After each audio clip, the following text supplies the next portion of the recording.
біз презентацияға арналған ақпаратты және презентация слайдын макетін еткен болатынбыз, иә? Және сол бойынша жоба құрған болатынбыз. 4 беттен құрған жоба құрдық. Алдымен есеп алдық, тақырып жаздық, иә, бірінші бетте. Және сол тақырыпқа сай ақпаратымызды енгіздік және суретімізді енгізген болатынбыз. Енді балалар, бүгін бізде жаңа сабақ презентацияға арналған дәрістер. Алдымен осы видеороликке назарларыңызды аударамыз.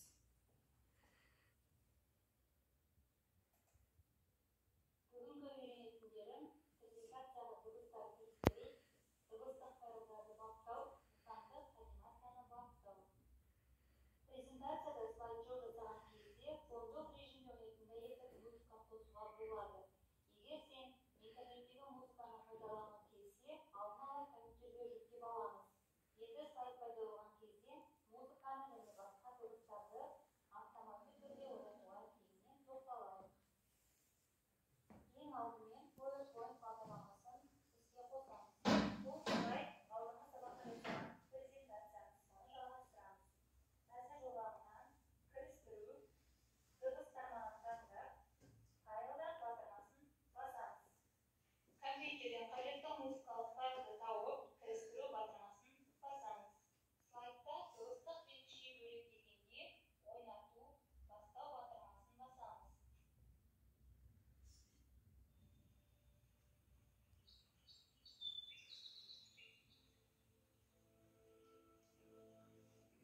Енді осы дыбысты барлық сайттарға қойып шығамыз. Ол үшін бастау батырмасын басып, барлық сайттар үшін батырмасын басамыз. Ал автоматты түрде батырмасы барлық сайттар үшін слайд-шоу кезінде дыбыстық файлды автоматты түрде ойнатуға мүмкіндік береді. Бұл жерде музыканың дыбысын қатты, орташа және ақырын қоюға болады. Біз орташасын таңдаймыз. Дыбыс белгішесін жасырып қоюға болады. Ойнату батырмасын басып, презентациямызды көреміз.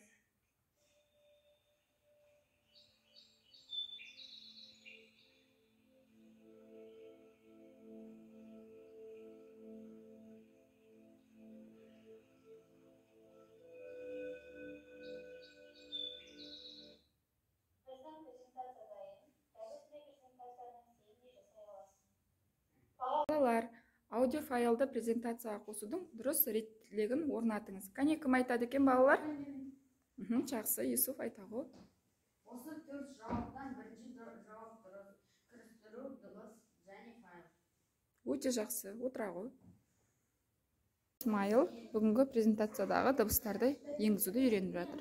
Алдымен тақырыпқа сай енгізіп аламыз. Сурет енгізіп аламыз, е?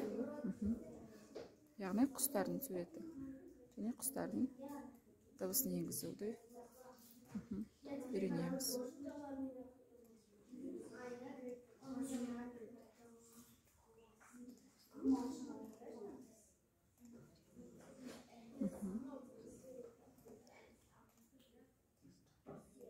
Дыбыс енгізу үшін бірінші қайда бардың?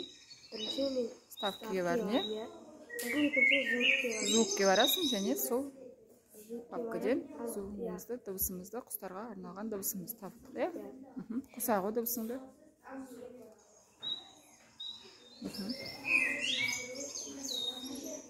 Өте жақсы. Бізде презентацияда сурет қоюды және сол суретке сай дыбыс қоюды үйреніп жатыр, я? Көліктің суретін таңдады бізде дәрін. Қажетінше үлкейтіп аламыз суретімізді. Өте жақсы. Және сол суретімізге сай дыбысымызды енгізіп аламыз. Өте жақсы. Дыбыс енгізу үшін қандай командалар орындалады? Ставкіге барамыз, я? Звукқа барамыз. Өте жақсы. Автомобиль, яғни көліктің дыбысын таңдаймыз.